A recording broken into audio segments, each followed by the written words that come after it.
ಪ್ರಿಯ ವಿದ್ಯಾರ್ಥಿನಿಯರೇ, ತಮಗೆಲ್ಲರಿಗೂ ನಮಸ್ಕಾರ. 10ನೇ ತರಗತಿಯ ಜೀವಶಾಸ್ತ್ರದಲ್ಲಿ ಬರುವಂಥ ನಿಯಂತ್ರಣ ಮತ್ತು ಸಹಭಾಗಿತ್ವದ ಘಟಕದ ಕುರಿತು ನೋಡೋಣ.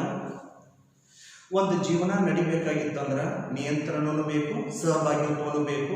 ಹಂಗೆ ನಮ್ಮ ದೇಹದಲ್ಲಿ ಒಂದು ಚಟುವಟಿಕೆ ನಡಿಬೇಕಾಗಿತ್ತರ, ಒಂದು ಪ್ರಚೋದನೆಗೆ ತಕ್ಕ ಪ್ರತಿಕ್ರಿಯೆ ನಡಿಬೇಕಾಗಿತ್ತಂದ್ರೆ ಮೊದಲನೇದಾಗಿ ಸಹಭಾಗಿತ್ವನೂ ಬೇಕು, ಅದರ ಜೊತೆ ನಿಯಂತ್ರಣನೂ ಬೇಕು. ಹಂಗಾದ್ರೆ ಸಹಭಾಗಿತ್ವ ಅಂದರೆ ಏನು? ಜೀವಿಗಳ ವಿವಿಧ ಅಂಗಗಳು ಒಟ್ಟಾರೆ ಸೇರಿ ಪ್ರಚೋದನೆಗೆ ತಕ್ಕ ಪ್ರತಿಕ್ರಿಯೆಯನ್ನು ಉಂಟು ಮಾಡುವುದೇ ಸಹಭಾಗಿತ್ವ. ನಮ್ಮ ದೇಹದೊಳಗೆ ಹಲವಾರು ಅಂಗಗಳು ಕಂಡು ಬರ್ತವೆ, ಅಂಗ ವ್ಯವಸ್ಥೆನೂ ಕಂಡು ಬರುತ್ತೆ. ಎಲ್ಲ ಅಂಗಗಳು ಕೂಡಿಕೊಂಡು ಒಂದು ಪ್ರಚೋದನೆ ಉಂಟಾಯ್ತಾರೆ, ಅದಕ್ಕೆ ಪ್ರತಿಕ್ರಿಯೆಯನ್ನು ವ್ಯಕ್ತಪಡಿಸುವುದಕ್ಕೆ ಏನಂತ ಕರೀತಾರೆ ಅಂದರೆ ಸಹಭಾಗಿತ್ವ. ಯಾಕಂದರೆ ನಾವಂತೂ ಅಕಸ್ಮಾತ್ ಒಂದು ಯಾವುದಾರ ಮುಳ್ಳಿನ ಮೇಲೆ ಚೂಪಾದ ವಸ್ತುವಿನ ಮೇಲೆ ನಾವು ಕಾಲಿಟ್ಟು ಅಂದ್ರೆ ಕಾಲ ಮುಳ್ಳು ಅಥವಾ ಚೂಪಾದ ವಸ್ತು ಚುಚ್ಚುತ್ತಡಕ್ಕಿಂತ ನಾವು ಕಾಲ ಹಿಂದಕ್ಕೆ ತೆಗೆದುಕೊಳ್ತು. ಹಾಗಾದ್ರೆ ಇಲ್ಲಿ ಹಲವಾರು ಅಂಗಗಳು ಕೂಡಿಕೊಂಡು ಏನೋ ಒಂದು ಪ್ರಚೋದನೆ ಉಂಟಾಯಿತು, ಅದಕ್ಕೆ ಪ್ರತಿಕ್ರಿಯೆಯನ್ನು ವ್ಯಕ್ತಪಡಿಸಬೇಕಾಗಿರ್ತಾರೆ. ಅಲ್ಲಿ ಏನು ಬೇಕಾಗಿದೆ? ಸಹಭಾಗಿತ್ವ ಬೇಕಾಗಿದೆ.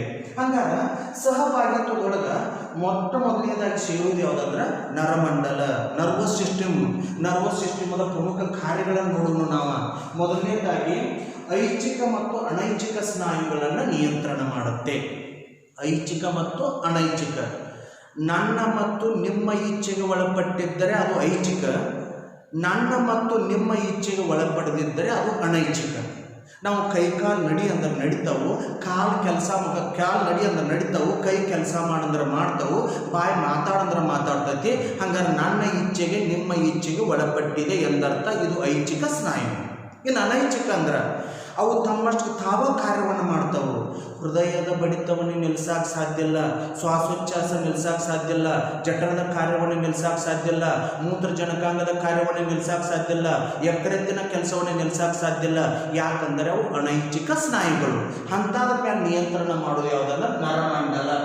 ಎರಡನೇದಾಗಿ ಪರಾವರ್ತಿತ ಪ್ರತಿಕ್ರಿಯೆಗಳ ನಿಯಂತ್ರಣ. ಮೆದುಳು ಬಳ್ಳಿಯಲ್ಲಿ ನಡೆಯುವಂಥ ಪರಾವರ್ತಿತ ಪ್ರತಿಕ್ರಿಯೆಯನ್ನು ನಿಯಂತ್ರಣ ಮಾಡುವುದು ಎರಡನೇ ಅಂಶ. ಎದರದಂದ್ರೆ ನರಮಂಡಲದ ಕಾರ್ಯ.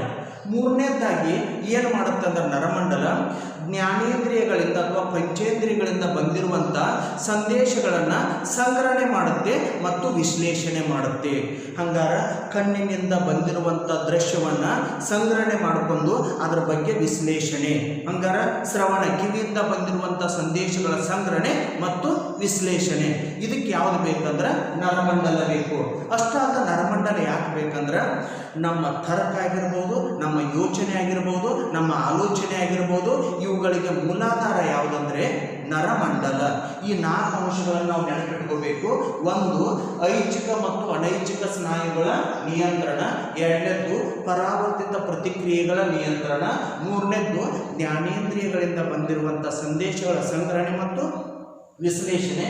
ನಾಲ್ಕನೇದು ಯಾವುದರ ತರ್ಕ ಆಗಿರ್ಬೋದು, ಆಲೋಚನೆ ಆಗಿರ್ಬೋದು ಮತ್ತು ಯೋಚನೆ ಆಗಿರ್ಬೋದು, ಇವುಗಳನ್ನು ಸಲಹೆ ಕೊಡಬೇಕಾಗಿದ್ದರೆ ಯಾವುದು ಬೇಕಾಗಿತ್ತ? ನರಮಂಡಲ ಬೇಕು. ಅದರಂಗೆ ಇನ್ನು ನರಮಂಡಲದೊಳಗೆ ಯಾವುದು ಬರ್ತದೆ? ನರ ಅಂಗಾಂಶದೊಳಗೆ ಬರುವಂಥದ್ದು ಯಾವುದಂದ್ರೆ ನರಕೋಶ ಅಥವಾ ನ್ಯೂರಾನ್. ನರ ಅಂಗಾಂಶದ ರಚನಾತ್ಮಕ ಹಾಗೂ ಕಾರ್ಯಾತ್ಮಕ ಮೂಲ ಘಟಕಕ್ಕೆ ನರಕೋಶ ಅಥವಾ ನ್ಯೂರಾನ್ ಅಂತ ಕರೀತಾರೆ.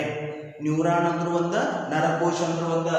ನರ ಅಂಗಾಂಶದೊಳಗೆ ಕಂಡು ಬರುವಂಥದ್ದು ಯಾವುದಂದ್ರೆ ನರಕೋಶ ಏನಂದ್ರೆ ನರ ಅಂಗಾಂಶದ ರಚನಾತ್ಮಕ ಹಾಗೂ ಕಾರ್ಯಾತ್ಮಕ ಮೂಲ ಘಟಕ ಅಥವಾ ಕ್ರಿಯಾತ್ಮಕ ಮೂಲ ಘಟಕಕ್ಕೆ ಏನಂತ ಕರೀತಾರೆ ಅಂದ್ರೆ ನರಕೋಶ ಕರೀತಾರೆ. ಹಂಗಾರೆ ನಾವು ನೋಡುವಂಥ ಚಿತ್ರ ಸರಿಯಾಗಿ ನೋಡುವಂಥ ಚಿತ್ರ ಒಂದು ಕೋಶಕಾಯದ ಮೇಲ್ಭಾಗದಲ್ಲಿ ಡೆಂಡ್ರೈಟ್ಗಳು ಕಂಡು ಬರುತ್ತವೆ. ಡೆಂಡ್ರೈಟ್ಗಳು ಪ್ರಚೋದನೆಗಳನ್ನು ಕೋಶಕಾಯಕ್ಕೆ ತೆಗೆದುಕೊಳ್ಳುತ್ತವೆ. ಕೋಶಕಾಯದ ಒಳಭಾಗದಲ್ಲಿ ಇರುವಂಥದ್ದು ಯಾವುದಂದ್ರೆ ಕೋಶಕೇಂದ್ರ. ಅಲ್ಲಿಂದ ಬಂದಿರುವಂಥ ಪ್ರಚೋದನೆಗಳು ಆಜ್ಞಾನದ ಮೂಲಕ ಹೋಗುತ್ತವೆ. ಆಜ್ಞಾನದ ಮೇಲ್ಭಾಗದಲ್ಲಿ ಮೈಲಿನ್ ಎಂಬ ಹೊರಬದಿಕೆ ಕಂಡುಬರುತ್ತದೆ. ಅದರ ಮುಂದೆ ಕಂಡುಬರುವುದು ಯಾವುದಂದ್ರೆ ಎಡಭಾಗಕ್ಕೆ ಮತ್ತು ಬಲಭಾಗಕ್ಕೆ ಸಾಗಿರುವಂಥ ನರತುದಿಗಳು ಕಂಡುಬರುತ್ತವೆ. ಹಂಗಾರೆ ನರಕೋಶದ ಪ್ರಮುಖ ಭಾಗಗಳು ಒಂದು ಡೆಂಡ್ರೈಟು, ಮತ್ತೊಂದು ಕೋಶಕಾಯ, ಮತ್ತೊಂದು ಕೋಶಕೇಂದ್ರ, ಮತ್ತೊಂದು ಆಜ್ಞಾನ, ಇನ್ನೊಂದು ನರ ತುದಿ ಮತ್ತು ಮೇಲ್ಭಾಗದಲ್ಲಿ ಕಂಡುಬರುವುದು ಯಾವುದಂದ್ರೆ ಮೈಲಿನ್ ಹೊದಿಕೆ. ಇಷ್ಟ ಆದ್ಮೇಲೆ ನಮಗಿನ್ನ ನರಕೋಶಗಳು ನಡೆಯುವಂಥ ಕ್ರಿಯೆ ಒಂದು ಬರುತ್ತೆ, ಅದಕ್ಕೆ ಸಂಸರ್ಗ ಅಂತ ಕರೀತಾರೆ. ಸಂಸರ್ಗ ಅಥವಾ ಸೈನಾಪ್ಸ್ ಅಂತ ಕರೀತಾರೆ. ಸಂಸರ್ಗ ಅಥವಾ ಸೈನಾಪ್ಸ್ ಅಂದ್ರೆ ನಾವು ತಿಳ್ಕೋಬೇಕಾಗಿದ್ದು ಏನಿದೆ ಅಂದ್ರೆ ನರತುದಿ ಮತ್ತು ಡೆಂಡ್ರೈಟ್ಗಳು ಸೇರುವ ಬಿಂದುವಿಗೆ ಸಂಸರ್ಗ ಕರೀತಾರೆ. ನರತುದಿಗಳು ಮತ್ತು ಡೆಂಡ್ರೈಟ್ಗಳು ಸೇರುವ ಬಿಂದುವಿಗೆ ಏನಂತ ಕರೀತಾರೆ ಅಂದ್ರೆ ಡೆಂಡ್ರೈಟ್ಗಳು ಅಂತ ಕರೀತಾರೆ. ಸಾರಿ, ಡೆಂಡ್ರೈಟ್ ಅಲ್ಲ, ಸಂಸರ್ಗ ಅಂತ ಕರೀತಾರೆ. ಹಂಗಾರ ಒಂದು ನರತುದಿಯು ಡೆಂಡ್ರೈಟ್ ಅನ್ನು ಸಂಪರ್ಕಿಸುತ್ತದೆ. ಆ ಭಾಗದಲ್ಲಿ ರಾಸಾಯನಿಕ ವಸ್ತುಗಳು ಬಿಡುಗಡೆಯಾಗುತ್ತವೆ.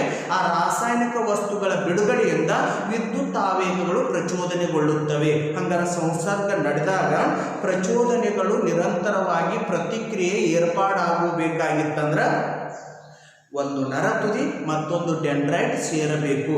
ನಾವು ನೋಡುವಂಥ ಚಿತ್ರದೊಳಗೆ ಒಂದು ತಲೆ ಮೇಲಾದ ಡೆಂಡ್ರೈಟ್, ಇನ್ನೊಂದು ತಲೆ ಕೆಳಗಾದ ನರಕೋಶ. ಒಂದು ಡೆಂಡ್ರೈಟದ ಮೇಲ್ಭಾಗದೊಳಗಿರುವಂಥ ನರಕೋಶದೊಳಗ ಒಂದು ಡೆಂಡ್ರೈಟ್ಗಳು ಮೇಲ್ಮುಖದೊಳಗೆ ಕಂಡು ಬರ್ತಾವು, ಇನ್ನೊಂದು ಡೆಂಡ್ರೈಟ್ಗಳು ಕೆಳಮುಖದೊಳಗೆ ಕಂಡು ಬರ್ತಾವು. ಇದರ ಅರ್ಥ ನರಕೋಶ ಒಂದು ಮೇಲ್ಮುಖವಾಗಿದೆ, ಇನ್ನೊಂದು ಕೆಳಮುಖವಾಗಿದೆ. ಹಂಗಾರ ಒಂದು ಡೆಂಡ್ರೈಟು ಮತ್ತೊಂದು ಡೆಂಡ್ರೈಟದ ನರತುದಿಗೆ ಸಂಪರ್ಕ ಕಲ್ಪಿಸ್ತೈತಲ್ಲ, ನೋಡ್ತೀವಲ್ಲ ಚಿತ್ರದೊಳಗೆ, ಅದಕ್ಕೆ ಏನಂತ ಕರೀತಾರ ಸಂಸರ್ಗ. ಆ ಜಾಗದೊಳಗೆ ಏನು ಬಿಡುಗಡೆ ಆಗ್ತೈತೆ, ರಾಸಾಯನಿಕ ವಸ್ತುಗಳ ಬಿಡುಗಡೆ ಆಗ್ತೈತಿ. ಆ ರಾಸಾಯನಿಕ ವಸ್ತುಗಳಿಂದ ಸ್ಟಿಮ್ಯುಲೇಟ್ ಅಥವಾ ಉತ್ತೇಜನ ಅಥವಾ ಪ್ರಚೋದನೆಗೊಂಡು ವಿದ್ಯುತ್ ಆವೇಗಗಳು ನಿಧಾನವಾಗಿ ಸಾಗಿಸಲ್ಪಡ್ತವೆ. ಆದ್ದರಿಂದ ನಮ್ಗೆ ಅತ್ಯವಶ್ಯಕವಾಗಿ ಏನ್ ನಡಿಬೇಕಂದ್ರೆ ನರಕೋಶದೊಳಗ ಸಂಸರ್ಗ ನಡಿಲೇಬೇಕು. ಹಂಗ ಉದಾಹರಣೆ ತಗೋಬೇಕಾಗಿತ್ತರ ಸಂಸರ್ಗ ನಡಿಬೇಕಾಗಿತ್ತಂದ್ರ ಅಕಸ್ಮಾತ್ ನಮ್ಮ ದೇಹದ ತುಂಬೆಲ್ಲ ಏನ್ ಕಂಡು ಬರ್ತಾವ ಅಂದ್ರೆ ನರಕೋಶಗಳು ಕಂಡು ಬರ್ತವೆ. ನರಕೋಶಗಳು ಹೆಂಗ್ ಚಲನೆ ಇರ್ತಾವಂದ್ರ ಒಂದು ಮೇಲ್ಮುಖ ಇನ್ನೊಂದು ಕೆಳಮುಖ. ಒಂದು ನರತುದಿಯು ಮತ್ತೊಂದು ಡೆಂಡ್ರೈಟ್ಗೆ ಸಂಪರ್ಕ ಕಲ್ಪಿಸಿಕೊಳ್ಳುತ್ತಾ ಮೆದುಳಿಗೆ ಅಥವಾ ಮೆದುಳು ಬಳ್ಳಿಗೆ ಸಾಗಿಸಲ್ಪಡುತ್ತದೆ. ಈ ರೀತಿಯಾಗಿ ನಮ್ಮ ದೇಹದೊಳಗೆ ಏನ್ ನಡೀತಿರ್ತಾರ ಸಂಸರ್ಗ ಅಥವಾ ಸೈನಾಪ್ಸ್ ನಡೆಯುತ್ತೆ. ಇನ್ನ ಮುಂದಿನ ಏನ್ ನೋಡೋದಂದ್ರ ನಡಿಗೆ ಮತ್ತು ಪರಾವರ್ತಿತ ಪ್ರತಿಕ್ರಿಯೆ ಎರಡು ಒಂದನ್ನು ಏನು ಬೇರೆ ಬೇರೆನೋ. ನಡಿಗೆ ನಾವಂತೂ ಯಾವುದಂದ್ರೆ ಒಂದು ಪ್ರಚೋದನೆಗೆ ತಕ್ಕ ಪ್ರತಿಕ್ರಿಯೆ ಇರಬಹುದು, ಇನ್ನೊಂದು ಯಾವುದಂದ್ರೆ ನಡಿಗೆ ಇರಬಹುದು. ಹಂಗಾರ ಈಗ ಏನಿರ್ತಾರ ಮೊದಲನೇದಾಗಿ ನಡಿಗೆ ಅಂತ ಎದಕ್ಕೆ ಕರಿತಾರೋ, ಪರಾವರ್ತಿತ ಪ್ರತಿಕ್ರಿಯೆ ಅಂತ ಎದಕ್ಕೆ ಕರಿತಾರ ನೋಡೋಣ. ನಡಿಗೆ ಅಂದ್ರೆ ನಾವು ವಾಕಿಂಗ್ ಅಂತ ಏನು ಕರಿತೀವಲ್ಲ ಸಾಮಾನ್ಯವಾಗಿ, ಹಂಗಾರ ನಾವು ನಡಿಬೇಕಾಗಿತ್ತರ ನಡಿಗೆ ಸಾಗಬೇಕಾಗಿತ್ತರ ಒಂದು ಯೋಚನೆ ಇರುತ್ತೆ, ಒಂದು ಆಲೋಚನೆ ಇರುತ್ತೆ, ಒಂದು ವಿವೇಚನೆ ಇರುತ್ತೆ. ನಡಿಬೇಕಾಗಿತ್ತರ ಅಷ್ಟ ಅಲ್ಲ, ನಡಿಗೆ ಒಳಗೆ ಭಾಗಿಯಾಗಬೇಕಾಗಿರುವಂಥ ಪ್ರಮುಖ ಭಾಗಗಳು ಯಾವುದಂದ್ರೆ ಐಚ್ಛಿಕ ಸ್ನಾಯುಗಳು. ಅಷ್ಟೇ ಅಲ್ಲದೆ ಅದು ನನ್ನ ಇಚ್ಛೆಗೆ ಒಳಪಟ್ಟು ನಡೆಯುತ್ತದೆ, ಅದು ನನ್ನ ನಿಯಂತ್ರಣದಲ್ಲಿ ಇರುತ್ತದೆ. ಇಲ್ಲಿ ಬರೆದ ಪ್ರಕಾರ ಹಂಗಾರ ಇದು ನಡಿಗೆ ಅನ್ನೋದು ನನ್ನ ಆಲೋಚನೆಗೆ ಒಳಪಟ್ಟಿದ್ದು, ಇಲ್ಲಿ ಐಚ್ಛಿಕ ಸ್ನಾಯುಗಳು ಇರುತ್ತವೆ, ಇದು ನನ್ನ ನಿಯಂತ್ರಣದಲ್ಲಿ ಇರುತ್ತದೆ. ಇದು ನಡಿಗೆಯಲ್ಲಿ ಮಾತ್ರ ಕಂಡು ಬರುತ್ತದೆ. ಇದಕ್ಕೆ ಯಾವುದಕ್ಕೆ ಕರೆದು ಅಂದ್ರೆ ನಡಿಗೆ. ನಮಗೆ ಅನಿಸ್ತೈತಿ ಬೆಳಿಗ್ಗೆ ಅದು ವಾಕಿಂಗ್ ಹೊಂಟಿರ್ತೀವಿ ಅಥವಾ ವಾಯುವಿಹಾರ ಹೊಂಟಿರ್ತೀವಿ, ಹೋಗುತ್ನ್ಯಾಗ ಸಾಕು ಬಿಡ್ತಾ ದೂರ ಅಂತಂದ್ರೆ ಇದ್ದ ಹೊಳೆ ಬರ್ತೀವಿ. ಯಾಕಂದ್ರೆ ಅದು ನನ್ನ ಇಚ್ಛೆಗೆ ಒಳಪಟ್ಟಿದ್ದು, ಅದು ನನ್ನ ನಿಯಂತ್ರಣಕ್ಕೆ ಒಳಪಟ್ಟಿದ್ದು, ಅದು ನನ್ನ ಆಲೋಚನೆ ವಿವೇಚನೆಗೆ ಒಳಪಟ್ಟಿದ್ದು. ಆದ್ದರಿಂದ ಅದನ್ನು ಏನಂತ ಕರೀತಾರೆ ಅಂದ್ರೆ ನಡಿಗೆ ಅಂತ ಕರೀತಾರೆ. ಇನ್ನು ಪರಾವರ್ತಿತ ಪ್ರತಿಕ್ರಿಯೆ ಅಂದ್ರೆ ಸರಿಯಾಗಿ ತಿಳ್ಕೊರಿ, ಅದು ನನ್ನ ಆಲೋಚನೆಗೆ ಒಳಪಟ್ಟಿದ್ದಲ್ಲ. ಅಷ್ಟ ಅಲ್ಲ, ಅದು ಐಚ್ಛಿಕ ಸ್ನಾಯುಗಳನ್ನು ಹೊಂದಿಲ್ಲ, ಅದು ಅನೈಚ್ಛಿಕ ಸ್ನಾಯುಗಳನ್ನು ಒಳಗೊಂಡಿದೆ, ಅದು ನನ್ನ ನಿಯಂತ್ರಣದಲ್ಲಿ ಇಲ್ಲ. ಈ ಮೂರು ಅಂಶಗಳನ್ನು ಸರಿಯಾಗಿ ನೆನಪಿಟ್ಕೋಬೇಕು. ನಡಿಗೆ ಬರ್ತಾರ ಆಲೋಚನೆ ಸಹಿತ ಮತ್ತು ಪರಾವರ್ತಿತ ಪ್ರತಿಕ್ರಿಯೆ ಒಳಗ ಆಲೋಚನೆ ರಹಿತ. ಮತ್ತು ಮುಂದಿನ ಈ ಕಡೆ ನಡಿಗೆ ಐಚ್ಛಿಕ, ಆ ಕಡೆ ಪರಾವರ್ತಿತ ಪ್ರತಿಕ್ರಿಯೆ ಒಳಗ ಅನೈಚ್ಛಿಕ, ಈ ಕಡೆ ನಡಿಗೆ ಒಳಗ ನಿಯಂತ್ರಣವಿದೆ, ಪರಾವರ್ತಿತ ಪ್ರತಿಕ್ರಿಯೆ ಒಳಗ ನಿಯಂತ್ರಣ ಇಲ್ಲ. ಹಂಗಾದ್ರೆ ನಮ್ಗೆ ಅನಿಸುತ್ತೆ ಕೈಕಾಲುಗಳ ಕ್ರಿಯೆಗಳು ಎಲ್ಲವೂ ನಡಿಗೆಗೆ ಒಳಪಟ್ಟಿದ್ದು, ಇವು ಐಚ್ಛಿಕ ಸ್ನಾಯುಗಳನ್ನು ಒಳಗೊಂಡಿದೆ. ನಮ್ಮ ಉಸಿರಾಟ ಆಗಿರ್ಬೋದು, ನಮ್ಮ ಜಠರ ಮಾಡುವಂಥ ಕಾರ್ಯಗಳಾಗಿರ್ಬೋದು, ಹೃದಯ ಮಾಡುವಂಥ ಕಾರ್ಯಗಳಾಗಿರ್ಬೋದು, ಮೆದುಳು ಮಾಡುವಂಥ ಕಾರ್ಯಗಳಾಗಿರ್ಬೋದು, ಇವು ನಮ್ಮ ನಿಯಂತ್ರಣಕ್ಕೆ ಒಳಪಟ್ಟಿಲ್ಲ. ಅದಕ್ಕೆ ಏನಂತ ಹೇಳ್ತಾರೆ ಅಂದ್ರೆ ಪರಾವರ್ತಿತ ಪ್ರತಿಕ್ರಿಯೆ. ಇಷ್ಟು ತಿಳ್ಕೊಂಡು ಇನ್ನು ಮುಂದೆ ಯಾವ್ದಾರ ಪರಾವರ್ತಿತ ಪ್ರತಿಕ್ರಿಯೆ ಮತ್ತು ಯಾವುದು ನಡಿಗೆ ಬಗ್ಗೆ ತಿಳ್ಕೊಂಡು ಇನ್ನು ಪರಾವರ್ತಿತ ಪ್ರತಿಕ್ರಿಯೆ ಅಂದ್ರೆ ತಿಳ್ಕೊಂಡು ನೋಡ್ರಿ. ಹಂಗಾರ ಒಂದು ಪ್ರಚೋದನೆಗೆ ತಾನಾಗಿ ಉಂಟಾಗುವ ಪ್ರತಿಕ್ರಿಯೆಗೆ ಪರಾವರ್ತಿತ ಪ್ರತಿಕ್ರಿಯೆ ಅಂತ ಕರೀತಾರೆ. ಬರ್ದಿದ್ದು ನೋಡಿ ಸರಿಯಾಗಿ ವಿದ್ಯಾರ್ಥಿ ಮತ್ತು ವಿದ್ಯಾರ್ಥಿನಿಯರೇ. ಒಂದು ಪ್ರಚೋದನೆಗೆ ತಾನಾಗಿ ಉಂಟಾಗುವ ಪ್ರತಿಕ್ರಿಯೆ ಏನಂತ ಕರೀತಾರೆ ಅಂದರೆ ಪರಾವರ್ತಿತ ಪ್ರತಿಕ್ರಿಯೆ. ಇಲ್ಲಿ ಯಾರ ಅನುಮತಿ ಇಲ್ಲ, ಇಲ್ಲಿ ಯಾರ ನಡುವಿನ ದಲ್ಲಾಳಿಗಳಿಲ್ಲ, ಯಾರು ಹೇಳ್ದಂಗೆ ಆಗುವುದಿಲ್ಲ. ಒಂದು ಪ್ರಚೋದನೆಗೆ ತಾನಾಗಿ ಉಂಟಾಗಬೇಕು, ಅಂಥದಕ್ಕೆ ಏನಂತ ಕರೀತಾರೆ ಅಂದ್ರೆ ಪರಾವರ್ತಿತ ಪ್ರತಿಕ್ರಿಯೆ. ಉದಾಹರಣೆ ಸಾಕಷ್ಟು ಅದಾವೆ. ಒಂದು ಚೂಪಾದ ವಸ್ತುವಿನ ಮೇಲೆ ಕಾಲಿಟ್ಟಾಗ ಅದು ಸ್ವಲ್ಪ ಚುಚ್ಚುತ್ತಾಡಕ್ಕಿಂತ ಕಾಲನ್ನು ಹಿಂದಕ್ಕೆ ತಗೋತು. ದೊಡ್ಡವರಾದರೂ ಬತ್ತು, ಮಕ್ಕಳಾದರೂ ಬತ್ತು, ಮುದುಕರಾದರೂ ಬತ್ತು. ಸಣ್ಣ ಮಕ್ಕಳದಾವ ತಿಳ್ಕೊಂಡು ಬೇಲ್ಯಾಗ ಜಿಗಿ ಅಂದ್ರೆ ಜಿಗಿದಿಲ್ಲ, ಮೊದಲು ಜಿಗಿತಾವು. ಜಿಗಿದ ಮೇಲೆ ಒಂದು ಮುಳು ಚುಚ್ಚಾಕತ್ತಾರೆ, ಹಿಂದೆ ಹೊಳೆ ಬರಾಕತ್ತಾವು. ಯಾಕಂದ್ರೆ ನೋವು ಅನ್ನೋದು ಎಲ್ಲರಿಗೂ ಒಂದೇ ರೀತಿಯಾಗಿರುತ್ತೆ, ಮಕ್ಕಳಿಗೆ ಮುದುಕರಿಗೆ ಒಂದೇ ರೀತಿಯಾಗಿರುತ್ತೆ. ಯಾಕಂದ್ರೆ ಅಲ್ಲಿ ಪರಾವರ್ತಿತ ಪ್ರತಿಕ್ರಿಯೆ ನಡೆಯುತ್ತೆ. ನೀವು ಸಾಕಷ್ಟು ಸರಿ ಬಿಸಿನೀರು ಒಲಿ ಮೇಲೆ ಇಟ್ಟಿರುವಂಥ ನಾವು ನೀರನ್ನು ಕಾಶಿಟ್ಟಾಗ ಅಥವಾ ಚಹಾ ಮಾಡುವ ಸಂದರ್ಭದೊಳಗೆ ಚಹಾ ಸೋಸಪ್ನಾಗ ಔಷಧಿ ಎಳೆದೊಳಗೆ ಯಾವುದೋ ಒಂದು ವಸ್ತು ಕೈ ಸಿಗುದುರ್ಗ ಅಥವಾ ಯಾವುದೇ ಒಂದು ವಸ್ತುವಿನಿಂದ ಹಿಡಿದು ಭೂಗಾಣಿ ಹಿಡಿಯಾಕ ನಮ್ಗೆ ವಸ್ತು ಸಿಗುದುರ್ಗ ಅವಾಗ ಏನು ಮಾಡ್ತೀವಿ ಅಂದ್ರೆ ಚಹಾ ಉಕ್ಕುತ್ತೈತಿ ಬಾ ತಿಳ್ಕೊಂಡು ಪಟ್ನ ಬರಗೈ ತಗೊಂಡು ಭೂಗಾಣಿ ಹಿಡಿಯಾಕೆ ಹೋಗ್ತೀವಿ, ಭೂಗಾಣಿ ಹತ್ತುತ್ತೀವಿ, ಥಟ್ ಅಂತ ತಳಗ್ ಬಿಡ್ತೀವಿ. ಕಾರಣ ಇಷ್ಟೇ, ಯಾಕಂದರೆ ಒಂದು ಬಿಸಿಯಾದ ಪಾತ್ರೆಯನ್ನು ಮುಟ್ಟಿದ ತಕ್ಷಣ ಅದು ತಾನಾಗಿ ಪ್ರತಿಕ್ರಿಯೆಯನ್ನು ವ್ಯಕ್ತಪಡಿಸುತ್ತದೆ. ಅದಕ್ಕೆ ಏನು ಕರೀತಾರೆ ಅಂದ್ರೆ ಪರಾವರ್ತಿತ ಪ್ರತಿಕ್ರಿಯೆ.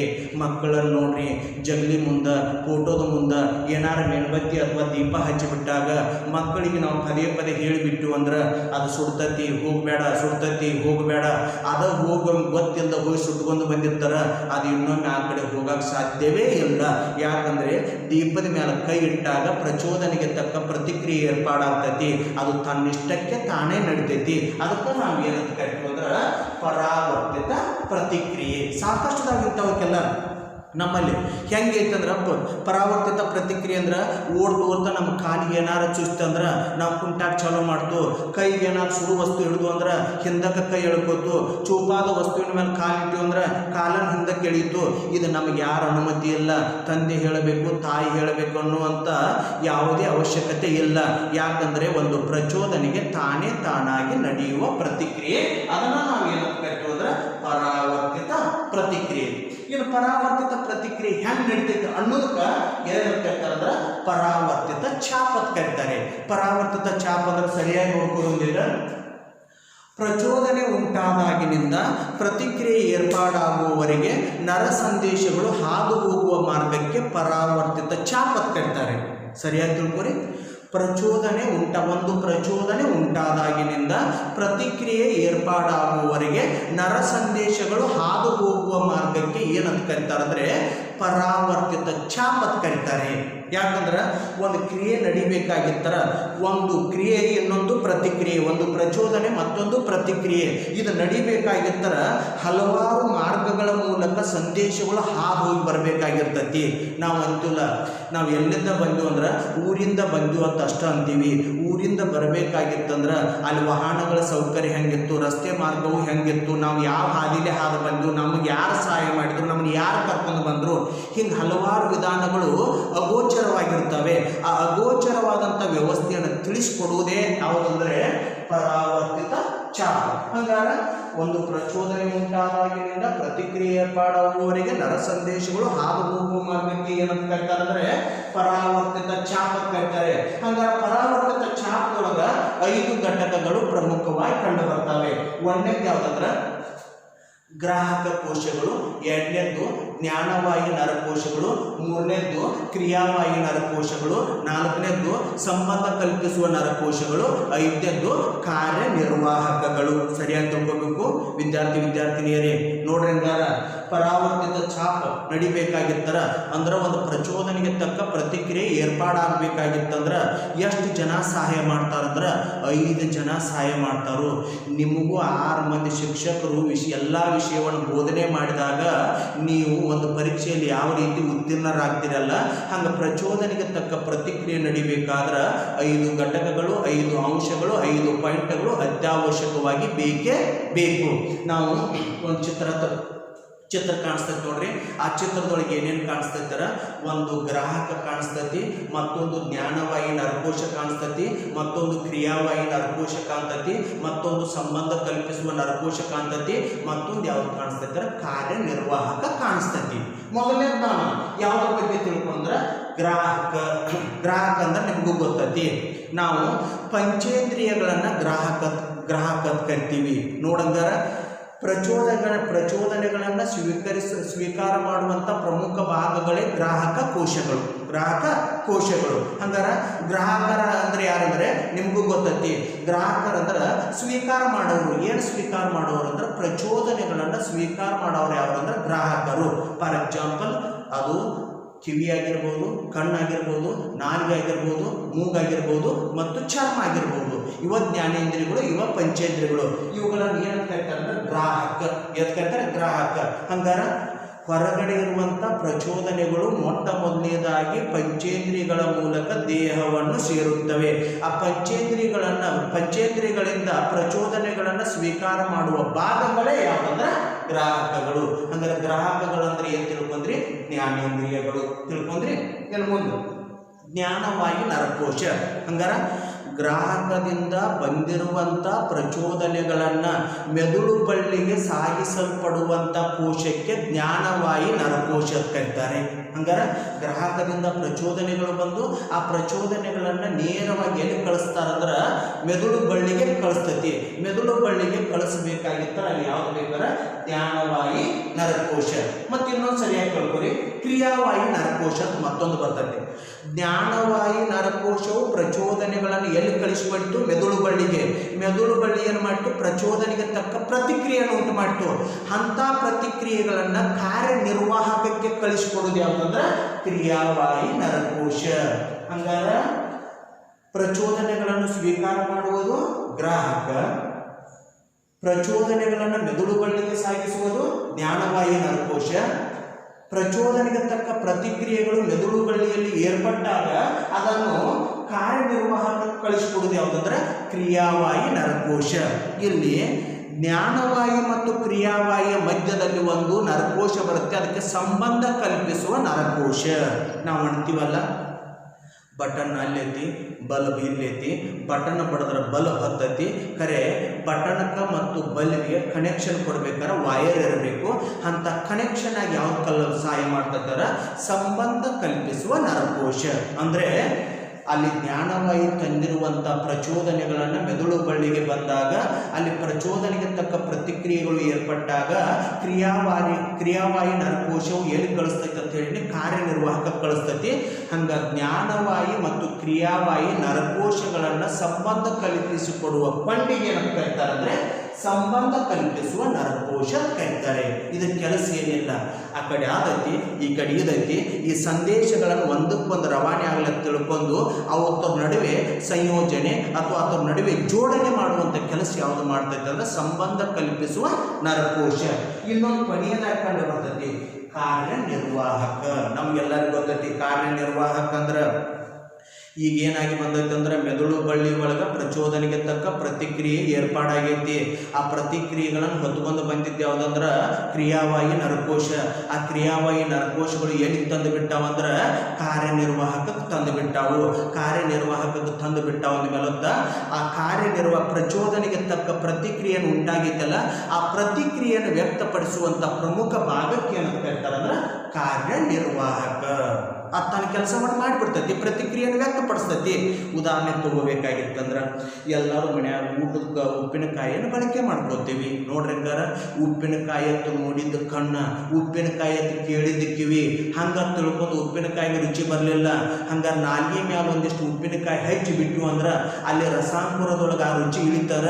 ಅದು ಜ್ಞಾನವಾಹಿ ಅಂದ್ರೆ ನಾಲಿಗೆ ಅನ್ನೋದು ಒಂದು ಏನಾಯ್ತು ಗ್ರಾಹಕ. ನಾಲಿಗೆ ಮ್ಯಾಲ ಉಪ್ಪಿನಕಾಯಿ ರಸ ಬಿತ್ತಂದ್ರೆ ಜ್ಞಾನವಾಹಿ ನರಕೋಶಕ್ಕೆ ಹೋತು, ಜ್ಞಾನವಾಹಿ ನರಕೋಶದಿಂದ ಮೆದುಳು ಬಳ್ಳಿಗೆ ಹೋತು, ಮೆದುಳು ಬಳ್ಳಿಯಿಂದ ಕ್ರಿಯಾವಾಹಿಗೆ ಬಂತು. ಜ್ಞಾನವಾಹಿ ಮತ್ತು ಕ್ರಿಯಾವಾಹಿಗೆ ಸಂಬಂಧ ಕಲ್ಪಿಸುವ ನರಕೋಶ ಇತ್ತು. ಆ ನಂತರ ಸರಿಯಾಗಿ ಮೆದುಳು ಬಳ್ಳಿಗೆ ಹೋಗಿ ಬಂದ ಆ ಸುದ್ದಿ ಹೇಗೆ ಬರ್ತಾರ ನಾಲಿಗೆ ತಿಳಿಸ್ತು. ಅವಾಗ ನಾಲಿಗೆ ಒಳಗೆ ಲಾಲಾರಸ ಉತ್ಪತ್ತಿ ಆಯ್ತು. ನಾವು ಲಾಲಾರಸ ಉತ್ಪತ್ತಿ ಆಗಬೇಕಾದ್ರೆ ಒಮ್ಮೆ ಉಪ್ಪಿನಕಾಯಿ ಬಗ್ಗೆ ವರ್ಣನೆ ಕೊಟ್ಟರೆ ಸಾಕು, ನಮ್ಮ ಬಾಯಾಗ ಲಾವಾರಸ ಅಲ್ಲ ಹೇಳಿದ್ದು, ಲಾಲಾರಸ ಉಕ್ಕಿ ಬರುತ್ತೆ, ಉಮ್ಮಳಿಸಿ ಬರುತ್ತೆ. ಅದಕ್ಕೆ ಏನು ಕಾರಣ ಅಂದ್ರೆ ಇದು ಗ್ರಾಹಕಗಳೇ ಕಾರಣ. ಅಂತ ಹಲವಾರು ಉದಾಹರಣೆಗಳನ್ನು ಕೊಡ್ಬೋದು. ನಾವು ಅಂತೀವಿ ನೋಡ್ರಿ ಹಂಗಾರ, ಒಂದು ದೀಪ ಉರಿಯುತ್ನ್ಯಾಗ ದೀಪದಲ್ಲಿ ಒಂದು ನಾವು ಬೆರಳು ಓದಿವು ಅಂದ್ರೆ ಗ್ರಾಹಕ ಹಂಗಾರೆ ಸುಡುವಂಥ ತಾಪವನ್ನು ಚರ್ಮವು ಸ್ವೀಕಾರ ಮಾಡಿಕೊಂಡು ಜ್ಞಾನವಾಯಿ ನರದ ಕೋಶದ ಮೂಲಕ ಮೆದುಳು ಬಳ್ಳಿಗೆ ಸಾಗಿಸಲ್ಪಡುತ್ತದೆ. ಮೆದುಳು ಬಳ್ಳಿ ಮತ್ತು ಜ್ಞಾನವಾಯಿ ಕ್ರಿಯಾವಾಯಿ ಸಂಬಂಧ ಕಲ್ಪಿಸುವ ನರಕೋಶವಿದ್ದು ಪ್ರಚೋದನೆಗೆ ತಕ್ಕ ಪ್ರತಿಕ್ರಿಯೆ ಏರ್ಪಟ್ಟು ಕ್ರಿಯಾವಾಯಿಗೆ ಬರುತ್ತದೆ. ಆ ಕ್ರಿಯಾವಾಯುವು ನಿಧಾನವಾಗಿ ಕಾರ್ಯನಿರ್ವಾಹಕ್ಕೆ ಕಳಿಸುತ್ತದೆ. ಆ ಕಾರ್ಯನಿರ್ವಾಹಕ್ಕೆ ಮತ್ತೆ ಕೈಗೆ ಏನು ಹೇಳ್ತಿದ್ದಾರೆ, ಕೈ ಒಳಗೆ ಸ್ನಾಯುಗಳಿರ್ತಾವೆ, ಸ್ನಾಯುಗಳಿಗೆ ಹೇಳ್ತೈತಿ ಕೈ ಸುಡಾಕತೈತಿ, ಕೈ ಹಿಂದಕ್ಕೆ ಎಳ್ಕೊ ಅಂತ ಹೇಳಿಬಿಡ್ತೈತಿ. ಹೇಳಿಬಿಡ್ತಾರೆ ಸಾಕು, ದೀಪದಲ್ಲಿರುವಂಥ ಬೆರಳು ದೀಪದಲ್ಲಿರುವಂಥ ಕೈ ತನ್ನಷ್ಟು ತಾಣ ಹಿಂದಕ್ಕೆ ಬರ್ತೈತಿ. ಹಂಗಾರೆ ನಾವು ವಾಪಸ್ ತಕ್ಕೋತು. ಇದಕ್ಕೆಲ್ಲ ಮೂಲ ಕಾರಣ ಯಾವುದಂದ್ರೆ ಪರಾವರ್ತಿತ ಚಾಪ ಅಥವಾ ಇದು ಪರಾವರ್ತಿತ ಪ್ರತಿಕ್ರಿಯೆ ನಡೆಯುವಂಥ ಮಾರ್ಗ. ಅದಕ್ಕಾಗಿ ಒಮ್ಮೆ ಇನ್ನೊಂದು ಸಿಂಪಲ್ ಆಗಿ ಹೇಳ್ಬಿಡ್ತಾನೆ, ಸರಿಯಾಗಿ ಕೇಳ್ಕೊರಿ. ಹಂಗಾರೆ ಜ್ಞಾನೇಂದ್ರಿಯಗಳ ಸಂದೇಶಗಳನ್ನು ಸ್ವೀಕಾರ ಮಾಡುವುದು ಗ್ರಾಹಕ, ಪ್ರಚೋದನೆಗಳನ್ನು ಮೆದುಳು ಬಳ್ಳಿಗೆ ಒಯ್ಯುವುದು ಜ್ಞಾನವಾಯಿ ನರಕೋಶ, ಮೆದುಳು ಬಳ್ಳಿಯಲ್ಲಿ ಪ್ರಚೋದನೆಗೆ ತಕ್ಕ ಪ್ರತಿಕ್ರಿಯೆ ಏರ್ಪಾಡಾಗಿರ್ತಾವಲ್ಲ ಪ್ರತಿಕ್ರಿಯೆಯನ್ನು ತೆಗೆದುಕೊಳ್ಳುವುದು ಕ್ರಿಯಾವಾಯಿ ಮತ್ತು ಜ್ಞಾನವಾಹಿಯನ್ನು ಸಂಬಂಧ ಕಲ್ಪಿಸುವುದು ಯಾವುದಂದ್ರೆ ಸಂಬಂಧ ಕಲ್ಪಿಸುವ ನರಕೋಶ. ಹಂಗಾರೆ ಕಾರ್ಯನಿರ್ವಾಹಕ ಯಾವುದಂದ್ರೆ ನಮ್ಮ ದೇಹದೊಳಗೆ ಒಂದು ಸ್ನಾಯುಗಳು, ಇನ್ನೊಂದು ಗ್ರಂಥಿಗಳು. ಒಂದು ಸ್ನಾಯು, ಇನ್ನೊಂದು ಗ್ರಂಥಿ. ಉದಾಹರಣೆ ಭಾಳ ಚಂದ ಕೊಡಬೇಕಾಗಿತ್ತಂದ್ರೆ, ನಮ್ಮ ಸಾಕಿದ ನಾಯಿ ನೋಡ್ರೆ ನಾವು ನೋಡುವುದಿಲ್ಲ. ಅಕಸ್ಮಾತ್ ಒಂದು ಬ್ಯಾರೆ ನಾಯಿ ನಮಗೆ ನೋಡಾಕೈತಂದ್ರೆ 20 ಸರಿ ಹೊಳ್ಳ್ಯಾಗ ನೋಡ್ದಂಗೆ ನಾಯಿ ಬೆನ್ನು ಹತ್ತಾಕೈತಂದ್ರೆ ಇದು ನಮ್ಮ ನಾಯಿ ಅಲ್ಲ ತಿಳ್ಕೊಂಡು ಮುಂದೆ ಓಡಾಕ್ ಚಾಲೂ ಮಾಡ್ತು. ಹಂಗಾರೆ ನೋಡಿದ್ಯಾವ್ದ ಕಣ್ಣ, ಹೋಗಿದ್ದ ಜ್ಞಾನವಾಯಿ ನರಕೋಶ, ಹೋಗಿದ್ದ ಮೆದುಳು ಬಳ್ಳಿಗೆ, ಏರ್ಪಟ್ಟಾಗಿದ್ದು ಸಂಬಂಧ ಕಲ್ಪಿಸುವ ನರಕೋಶ, ಪ್ರತಿಕ್ರಿಯೆ ಏರ್ಪಟ್ಟಿದ್ದು ಕ್ರಿಯಾವಾಯಿಗೆ ಬಂತು, ಕ್ರಿಯಾವಾಯಿಯಿಂದ ಕಾಲಿಗೆ ಬಂತು, ಕಾಲಿನೊಳಗೆ ಸ್ನಾಯುಗಳಿರ್ತಾವೆ. ಹಂಗತ್ತು ಅವಾಗ ಕಾಲಿಗೆ ಏನು ಹೇಳ್ತೈತೆ ಅಂದ್ರೆ ಮೆದುಳು ಬಳ್ಳಿ, ಓಡ್ತಮ್ಮ ಇನ್ನು ನೀವು ಉಳಿದಿಲ್ಲ. ಹಂಗಾರೆ ನೋಡಿದ ಕಣ್ಣ, ಓಡಿದ ಕಾಲ, ಈ ಕ್ರಿಯೆಗಳು ನಡಿಬೇಕಾಗಿರ್ತಾರೆ. ಇಂಥ ಕ್ರಿಯೆಗೆ ಏನು ಕರೀತಾರೆ ಅಂದ್ರೆ ಪರಾವರ್ತಿತ ಚಾಪ ಕರೀತಾರೆ. ಏನು ಕರೀತಾರೆ? ಪರಾವರ್ತಿತ ಚಾಪ ಕರೀತಾರೆ. ಇನ್ನ ಮಾನವನ ಮೆದುಳಿನ ರಚನೆಯ ಬಗ್ಗೆ ನೋಡೋಣ. ನೋಡ್ರಂಗ ನಮ್ಮಲ್ಲಿ ನಾವು ಪದೇ ಹೇಳ್ತೀನಿ, ಹೃದಯ ಇರುವುದು ನಮ್ಮ ದೇಹದ ಎಡಭಾಗದಲ್ಲಿ, ಮೆದುಳು ಇರುವುದು ನಮ್ಮ ದೇಹದ ಎಡಭಾಗದಲ್ಲಿ. ಆದರೆ ಎಡಗೈ ನಮಗೆ ಅಪವಿತ್ರ, ಆದರೆ ಬಲಗಾಲ ಮತ್ತು ಬಲಗೈ ಪವಿತ್ರ. ನಾವು ಅನ್ಕೊಂಡಿದ್ದು ಆದರೆ ಅದು ತಪ್ಪು. ಹಂಗಾರ ಎಷ್ಟು ಚಂದ ಐತೆ ನೋಡ್ರಿ, ನಮ್ಮ ದೇಹದ ಎಡಭಾಗದೊಳಗೆ ತಲೆ ಒಳಗೆ ಮೆದುಳು ಐತಿ, ಅಷ್ಟ ಅಲ್ಲ ಹೃದಯನು ಎಡಭಾಗದೊಳಗೆ ಐತಿ. ಶುದ್ಧ ರಕ್ತವು ಹೃದಯದ ಎಡಭಾಗದೊಳಗೆ ಕಂಡು ಬರ್ತೈತಿ. ಇರಲಿ, ಹಂಗಾರ ಮೆದುಳು ಪ್ರೌಢಾವಸ್ಥೆಗೆ ಬಂದಿರುವಂಥ ಒಬ್ಬ ವ್ಯಕ್ತಿಯ ಸಾಮಾನ್ಯ ಮೆದುಳಿನ ತೂಕ ಎಷ್ಟಿರ್ತೈತೆ ಅಂದ್ರೆ 1400 ಗ್ರಾಮ್, ಅಂದ್ರೆ 1400 ಗ್ರಾಮ್ದಷ್ಟು ತೂಕ ಇರ್ತೈತಿ. ಸರಿಯಾಗಿ ಕೇಳ್ಕೊರಿ. ನಾವು ನೋಡುವಂಥ ಮಾದರಿ ಅಥವಾ ಮಾಡೆಲ್ದ ಒಂದು ಚಿತ್ರ ನೋಡ್ತಾ ಇದ್ದೀವಿ. ಇದು ಮೆದುಳಿನ ಚಿತ್ರ. ಹಂಗಾರ ಮೆದುಳು, ಮಾನವನ ಮೆದುಳು, ಪ್ರಾಣಿಯ ಮೆದುಳು ಎಡಗೋಳಾರ್ಧ ಮತ್ತು ಬಲಗೋಳಾರ್ಧ ಎಂಬ ಇಬ್ಬಾಗವಾಗಿರುತ್ತದೆ. ಸರಿಯಾಗಿ ಕೇಳ್ಕೊರಿ. ಒಂದು ಎಡಗೋಳಾರ್ಧ, ಇನ್ನೊಂದು ಬಲಗೋಳಾರ್ಧ ಇಬ್ಬಾಗವಾಗಿರುತ್ತದೆ. ಆದರೆ ಎಡಗೋಳಾರ್ಧ ಮತ್ತು ಬಲಗೋಳಾರ್ಧದ ಮಧ್ಯವು ಪರಿಪೂರ್ಣವಾಗಿ ಇಬ್ಬಾಗವಾಗಿರುವುದಿಲ್ಲ. ಇದರ ಮಧ್ಯಭಾಗದಲ್ಲಿ ಸಣ್ಣ ಸಣ್ಣ ಎಳೆಗಳು ಕಂಡುಬರುತ್ತದೆ. ಅದಕ್ಕೆ ಕಾರ್ಪಸ್ ಕಲೋಜಮ್ ಎಂದು ಕರೆಯುತ್ತಾರೆ. ವಿದ್ಯಾರ್ಥಿನಿಯರ ಸರಿಯಾಗಿ ಅವಲೋಕಿಸಿ. ಕಾರ್ಪಸ್ ಕಲೋಜಮ್ ಎಂದರೇನು? ಎಡಗೋಳಾರ್ಧ ಬಲಗೋಳಾರ್ಧ ಮೆದುಳಿನ ಮಧ್ಯಭಾಗದಲ್ಲಿ ಎಳೆಯಾಕಾರದ ಸಂಪರ್ಕ ಕಲ್ಪಿಸಿಕೊಡುವ ಕೊಂಡಿಗೆ ಕಾರ್ಪಸ್ ಕಲೋಜಮ್ ಎಂದು ಕರೆಯುತ್ತೇವೆ. ಹಂಗಾರ ಮೆದುಳನ್ನು ಎಷ್ಟು ಭಾಗಗಳನ್ನಾಗಿ ಹೇಳ್ತಾರಂದ್ರೆ 3 ಭಾಗಗಳನ್ನಾಗಿ ಹೇಳ್ತಾರೋ. ಒಂದು ಮುಮ್ಮೆದುಳು, ಎರಡನೇದು ಮಧ್ಯ ಮೆದುಳು, ಇನ್ನೊಂದು ಯಾವ್ದು ಬರ್ತೈತೆ ಅಂದ್ರೆ ಹಿಮ್ಮೆದುಳು. ಹಂಗಾರ ಒಂದು ಮುಮ್ಮೆದುಳು, ಎರಡನೇದ್ದು ಮಧ್ಯ ಮೆದುಳು, ಮೂರನೇದ್ದು ಯಾವ್ದು ಬರ್ತೈತಿ? ಹಿಮ್ಮೆದುಳು. ಸರಿಯಾಗಿ ತಿಳ್ಕೊಂಡು. ಹಂಗಾರ ಇದ್ರೊಳಗೆ ಮುಮ್ಮೆದುಳೊಳಗೆ 2 ಭಾಗಗಳು ಬರ್ತಾವೆ. ಸರಿಯಾಗಿ ನೋಡ್ರಿ. ಹಂಗಾರ ಎರಡು ಭಾಗ. ಮೆದುಳಿನಲ್ಲಿ ಅತಿ ದೊಡ್ಡ ಭಾಗವನ್ನು ಮುಮ್ಮೆದುಳಿನ ಹೊರಭಾಗ ಅಥವಾ ಹೊರಭಾಗ ಅಂತ ಕರೀತಾರೆ, ಕಾರ್ಟೆಕ್ಸ್ ಅಂತ ಕರೀತಾರೆ, ಇನ್ನೊಂದು ಮಹಾ ಮಸ್ತಿಷ್ಕ ಅಂತ ಕರೀತಾರೆ. ಮಹಾ ಮಸ್ತಿಷ್ಕ ಅದಕ್ಕೆ ನೋಡ್ರಿ ಹಂಗಾರ ಸೆರಿಬ್ರಮ್ ಅಂತ ಕರೀತಾರೆ, ಮಹಾ ಮಸ್ತಿಷ್ಕ ಅಂತ ಕರೀತಾರೆ. ಸರಿಯಾಗಿ ಕೇಳ್ಕೊರಿ, ಹೊರ ಕವಚ. ಹಂಗಾರ ಇದನ್ನ ನಾವು ನೋಡ್ತಾ ಇದ್ದೀವಲ್ಲ, ಇದ ಮಹಾ ಮಸ್ತಿಷ್ಕ. ಮೆದುಳಿನ ದೊಡ್ಡ ಭಾಗ ಯಾವುದಂದ್ರೆ ಮಹಾ ಮಸ್ತಿಷ್ಕ. ಮಹಾ ಮಸ್ತಿಷ್ಕವು ಮೇಲ್ಭಾಗದಲ್ಲಿ ಕಾರ್ಟೆಕ್ಸ್ ಅನ್ನು ಒಳಗೊಂಡಿದೆ, ಕೆಳಭಾಗದಲ್ಲಿ ಮೆಡುಲ್ಲಾವನ್ನು ಒಳಗೊಂಡಿದೆ. ಹಂಗಾರ ಈ ಭಾಗ ಮೆಡುಲ್ಲಾ ಅಂತ ಕರೀತಾರೋ, ಈ ಭಾಗವನ್ನು ತೊಗಟೆ ಅಥವಾ ಕಾರ್ಟೆಕ್ಸ್ ಅಂತ ಕರೀತಾರೋ. ಕಾರ್ಟೆಕ್ಸ್ ಅವು ತುಂಬಾ ಮಡಿಕೆಯಿಂದ ಕೂಡಿರುತ್ತದೆ. ಮಡಿಕೆ ಹೆಚ್ಚಾಗಿದ್ದರೆ ಅವರಲ್ಲಿ ಜ್ಞಾಪಕ ಶಕ್ತಿ ಹೆಚ್ಚಾಗಿರುತ್ತದೆ. ನೆನಪಿಟ್ಕೋರಿ, ಒಬ್ಬೊಬ್ಬರ 1ನೇತೆ ಇದ್ದಾಗಿಂದ 2ನೇತೆ ಇದ್ದಾಗಿಂದ ಕಲ್ತಿರುವಂಥ ಪಾಠವನ್ನು ಸಾಯುಜ್ಞಾಸುದಿಕ್ಕೆ ಪಟಪಟನೆ ಉರು ಹಚ್ಚಿದಾಗ ಹೇಳ್ತಿರ್ತಾರೋ. ಕಾರಣ ಏನಂದರೆ ಓದಿರುವಂಥ ವಿಷಯ, ನೋಡಿರುವಂಥ ವಿಷಯ, ಶ್ರವಣ ಮಾಡಿರುವಂಥ ವಿಷಯ ಎಲ್ಲ ವಿಷಯಗಳು ಕಾರ್ಟೆಕ್ಸ್ನಲ್ಲಿ ಸಂಗ್ರಹವಾಗಿರುತ್ತದೆ. ಅದಕ್ಕೆ ಪಂಚೇಂದ್ರಿಯಗಳಿಂದ ಬಂದಿರುವಂಥ ಸಂದೇಶಗಳು ಕಾರ್ಟೆಕ್ಸ್ನಲ್ಲಿ ಸಂಗ್ರಹವಾಗಿರುತ್ತದೆ. ನಮಗೆ ಸಾಮಾನ್ಯವಾಗಿ ಒಬ್ಬೊಬ್ಬರ ಜ್ಞಾಪಕ ಶಕ್ತಿ ಹೆಚ್ಚಿರ್ತೈತಿ. ಒಂದು ಓದಿಬಿಟ್ರೆ ಬಗೆಹರಿತು. ಯಾಕಂದ್ರೆ ಆ ಓದಿದ್ದನ್ನು ಮನನ ಮಾಡಿಕೊಂಡದ್ದನ್ನು ಪರಿಪೂರ್ಣವಾಗಿ ನೆನಪಿಟ್ಟುಕೊಳ್ಳಲಿಕ್ಕೆ ಸಹಾಯಕವಾಗಿದ್ದು ಯಾವುದಂದ್ರೆ ಮಹಾ ಮಸ್ತಿಷ್ಕದ ಹೊರಭಾಗ ಕಾರ್ಟೆಕ್ಸ್. ಕಾರ್ಟೆಕ್ಸ್ ಕವಚದೊಳಗೆ ದೃಷ್ಟಿಯ ಬಿಂದುನು ಕಂಡು ಬರ್ತೈತಿ ಈ ಭಾಗದೊಳಗೆ. ಆನಂತರ ಶ್ರವಣನ ಬಿಂದು ಕಂಡು ಬರ್ತೈತಿ, ಮತ್ತು ಮೌಖಿಕ ಬಿಂದು ಕಂಡು ಬರ್ತೈತಿ, ಮತ್ತು ಅಷ್ಟ ಅಲ್ಲದ ಸ್ಪರ್ಶದ ಬಿಂದು ಕಂಡು ಬರ್ತೈತಿ. ಇದಕ್ಕೆಲ್ಲ ವಾಸನೆಯ ಬಿಂದು ಆಗಿರ್ಬೋದು, ರುಚಿಯ ಬಿಂದು ಆಗಿರ್ಬೋದು. ಕೆಲವೊಂದು ಬಿಂದುಗಳು ಎಲ್ಲಿ ಸಂಗ್ರಹ ಆಗಿರ್ತಾವಂದ್ರೆ ಈ ಕಾರ್ಟೆಕ್ಸ್ದೊಳಗೆ ಸಂಗ್ರಹ ಆಗಿರ್ತವೆ. ಅದಕ್ಕಾಗಿ ನಾವು ಮಹಾ ಮಸ್ತಿಷ್ಕವನ್ನು ಏನು ಮಾಡ್ತೀವಿ ಅಂದ್ರೆ ಇದೊಂದು ತರ್ಕ ಆಗಿರ್ಬೋದು, ಆಲೋಚನೆ ಆಗಿರ್ಬೋದು, ವಿವೇಚನೆ ಆಗಿರ್ಬೋದು, ಅಷ್ಟ ಅದರ ಜ್ಞಾಪಕ ಶಕ್ತಿಯ ಕೇಂದ್ರ ಬಿಂದು ಎಂದು ಕರೆಯುತ್ತಾರೆ. ಯಾವುದನ್ನು ಕರೆಯುತ್ತಾರೆ ಅಂದರೆ ಮಹಾ ಮಸ್ತಿಷ್ಕ. ಮಹಾ ಮಸ್ತಿಷ್ಕವು ಜ್ಞಾಪಕ ಶಕ್ತಿ ಅಂದರೆ ಇಷ್ಟ. ಪಂಚೇಂದ್ರಿಯಗಳಿಂದ ಬಂದಿರುವಂಥ ಸಂದೇಶಗಳು ಯಾವುದು ಕಾರ್ಟೆಕ್ಸ್ ಭಾಗದಲ್ಲಿ ಸಂಗ್ರಹವಾಗಿರುತ್ತವೆ. ಅದನ್ನು ನಾವು ಬೇಕಂದಾಗ ಬಳಕೆ ಮಾಡಿಕೊಳ್ಬಹುದು. ಅದಕ್ಕೆ ಜ್ಞಾಪಕ ಶಕ್ತಿ.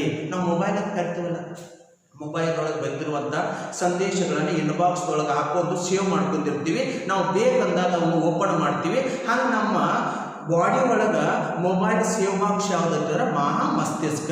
ಅದು ಜ್ಞಾಪಕ ಕೇಂದ್ರ ಬಿಂದು ಅಂತ ಕರೀತಾರೆ. ಇನ್ನೊಂದು ಯಾವ್ದು ಡಾಯನ್ ಸಪೇಲಾನ್. ಡಾಯನ್ ಸಪೇಲಾನ್. ಹಂಗಾರ ನಮಗೆ ಮುಂದೆ ಕಂಡು ಬರೋದು ಯಾವ್ದು ಕಂಡು ಬರ್ತೈತೆ? ಡಾಯನ್ ಸಪೇಲಾನ್ ಕಂಡು ಬರ್ತೈತಿ. ಹಂಗಾರ ಡಾಯನ್ ಸಪೇಲಾನ್ ಅಂದ್ರೆ ಈ ಭಾಗದೊಳಗೆ ಕಂಡು ಬರುವಂತ ಡಾಯನ್ ಸಪೇಲಾನ್ ಕಂಡು ಬರ್ತೈತಿ. ಡಾಯನ್ ಸಪೇಲಾನ್ಗಳು 3 ಭಾಗಗಳು ಕಂಡು ಬರ್ತಾವು. ಒಂದು ಎಪಿಥಲಾಮಸ್, ಮತ್ತೊಂದು ಥಲಾಮಸ್, ಮತ್ತೊಂದು ಹೈಪೋಥಲಾಮಸ್. ನಾವು ತಿಳ್ಕೋಬೇಕಾಗಿದ್ದು ಯಾವಂದ್ರೆ ಹೈಪೋಥಲಾಮಸ್. ಹೈಪೋಥಲಾಮಸ್ ನಮ್ಗೆ ಅತ್ಯವಶ್ಯಕ ಯಾಕೆ ಬೇಕಂದ್ರೆ ನಮ್ಗೆ ಹೈಪೋಥಲಾಮಸ್ ಏನು ಮಾಡ್ತೈತೆ ಅಂದ್ರೆ ಒಂದು ಹಸಿವು, ನಿದ್ರೆ, ನೀರಡಿಕೆ ಮತ್ತು ಸ್ವಯಂ ನಿಯಂತ್ರಕ ನರವ್ಯೂಹ ಮತ್ತು ಪಿಟ್ಯುಟರಿ ಗ್ರಂಥಿಯನ್ನು ನಿಯಂತ್ರಣ ಮಾಡುತ್ತೆ. ಹಸಿವಾದಾಗ ತಡಕು ಅನ್ನಬೇಕಾದ್ರೆ ಯಾವ್ದು ಹೇಳ್ತಿದ್ದಾರೆ? ಡಾಯನ್ ಸಪೇಲಾನದ ಹೈಪೋಥಲಾಮಸ್. ನಿದ್ರೆಯನ್ನು ಚೆನ್ನಾಗಿ ಮಾಡತ್ ಹೇಳ್ತೈತಿ, ಹಸಿವನ್ನು ನಿಯಂತ್ರಣ ಮಾಡ್ಕೋತ ಹೇಳ್ತೈತಿ, ನೀರಡಿಕೆಯನ್ನು ನಿಯಂತ್ರಣ ಮಾಡ್ಕೋತ ಹೇಳ್ತೈತಿ, ಸ್ವಯಂ ನಿಯಂತ್ರಕ ನರವ್ಯೂಹ ಮತ್ತು ಪಿಟ್ಯುಟರಿ ಗ್ರಂಥಿಯನ್ನು ನಿಯಂತ್ರಿಸುವ ಪ್ರಮುಖ ಭಾಗಕ್ಕೆ ಏನಂತ ಕರೀತಾರೆ ಅಂದ್ರೆ ಡಾಯನ್ ಸಪೇಲಾನ್. ಇನ್ನು ಮುಂದಿನ ಯಾವ್ದು ಬರ್ತೈತೆ ಅಂದ್ರೆ ನಮ್ಗೆ ಬೇಕಾಗಿದ್ದು ಮಧ್ಯ ಮೆದುಳು. ಮಧ್ಯ ಮೆದುಳಿನ ಕೆಲಸ ಏನು ದೊಡ್ಡದಂತಂದ್ರೆ ಕನೆಕ್ಷನ್ ಕೊಡೋದು, ಸಂಯೋಜನೆ ಕೊಡೋದು. ಮುಮ್ಮೆದುಳಿಗೆ ಮತ್ತು ಹಿಮ್ಮೆದುಳಿಗೆ ಸಂಪರ್ಕ ಕಲ್ಪಿಸಿಕೊಡುವ ಕೊಂಡಿ ಅಂತ ಯಾವ್ದು ಕರೀತಾರೆ ಅಂದ್ರೆ ಮಧ್ಯ ಮೆದುಳು. ಅಷ್ಟಾದ ಕಣ್ಣಿನಿಂದ ಕಿವಿಯಿಂದ ಬಂದಿರುವಂಥ ಪ್ರಚೋದನೆಗಳನ್ನು ಮುಮ್ಮೆದುಳಿಗೆ ಸಾಗಿಸಲ್ಪಡುವಂಥ ಪ್ರಮುಖ ಕಾರ್ಯವನ್ನು ಯಾವ್ದು ಮಾಡ್ತೈತೆ ಅಂದ್ರೆ ಮಧ್ಯ ಮೆದುಳು ಮಾಡ್ತೈತಿ. ಇನ್ನ ಅದ್ರ ಜೊತೆ ನಮಗೆ ಮತ್ತೆ ಯಾವ್ದು ಮಾಡ್ತೈತೆ ಅಂದ್ರೆ ಮುಂದಿಂದ ಹಿಮ್ಮೆದುಳು. ಹಿಮ್ಮೆದುಳೊಳಗೆ ಎಷ್ಟು ಭಾಗದವ ಅಂದ್ರೆ ಒಂದು ಅನುಮಸ್ತಿಷ್ಕ, ಮತ್ತೊಂದು ಪಾನ್ಸ, ಇನ್ನೊಂದು ಮೆಡುಲ್ಲಾ ಆಬ್ಲಾಂಗೇಟ. ಸರಿಯಾಗಿ ತಿಳ್ಕೊರಿ. ಇದನ್ನು ನಾವು ಅನುಮಸ್ತಿಷ್ಕ ಅಥವಾ ಸೆರಿಬ್ರಮ್ ಅಂತ ಕರಿತೀವಿ. ಈ ಭಾಗವನ್ನು ನಾವು ಪ್ರಮುಖವಾಗಿ ಏನಂತ ಕರಿತೀವಿ ಅಂದ್ರೆ ಪಾನ್ಸ್ ಅಂತ ಕರಿತೀವಿ. ಇದನ್ನು ಮೆಡುಲ್ಲಾ ಆಬ್ಲಾಂಗೇಟ ಅಥವಾ ಮಣಿಶಿರ ಅಂತ ಕರಿತೀವಿ. ಮಣಿಶಿರ ಅಂತ ಕರಿತೀವಿ. ಸರಿಯಾಗಿ ನೋಡ್ರಿ. ನಾವು ನೋಡುವಂಥ ಚಿತ್ರದೊಳಗೆ ಏನೇನು ಕಾಣಿಸ್ತೈತೆ ಅಂದ್ರೆ ಒಂದು ಅನುಮಸ್ತಿಷ್ಕ, ಮತ್ತೊಂದು ಪಾನ್ಸ, ಇನ್ನೊಂದು ಮೆಡುಲ್ಲಾ ಆಬ್ಲಾಂಗೇಟ. ಮೊದಲನೇದಾಗಿ ಅನುಮಸ್ತಿಷ್ಕ ಏನು ಮಾಡ್ತೈತೆ ಅಂದ್ರೆ ನಾವು ತೊಟ್ಟಿರುವ ಅಂಗಿ, ನಿಂತಿರುವ ಭಂಗಿ, ನಡೆಯುವ ಸಂದರ್ಭ, ಓಡುವ ಸಂದರ್ಭ, ನಮ್ಮ ದೇಹದ ಸಮತೋಲನವನ್ನು ಕಾಪಾಡುವುದು ಯಾವುದಂದ್ರೆ ಅನುಮಸ್ತಿಷ್ಕ. ಒಬ್ಬೊಬ್ಬ ಬರ್ತೀವಿ ನೋಡ್ರಿ. ನಡಿತ್ನ್ಯಾಗ ನಮ್ಗೆ ನಾವ ಮರ್ತ ಗೊಂದಲದೊಳಗೆ ಅವಸರ ಎಳೆಯದ ಓಡತ್ನ್ಯಾಗ ನಮ್ಮನ್ನ ಯಾರೂ ಕೆಡೋದಿಲ್ಲ, ನಾವು ರಪ್ಪತ್ ಹಾಕೊಂಡು ಬಿಡ್ತು. ಯಾಕೆ ಹಾಕೊಂಡು ಬಿದ್ದು ಅಂದ್ರೆ ಏನಿಲ್ಲ, ನಾನು ಓಡಾಕತ್ತೀನಿ, ಎಡಗಾಲಿ ಬಲಗಾಲ ಬಿಡ್ತು, ಬಲಗಾಲಿ ಎಡಗಾಲ ಬಿಡ್ತು. ಇದು ಯಾವ್ದು ಗೊಂದಲ ಅಂದ್ರೆ ಅಣು ಮಸ್ತಿಷ್ಕ.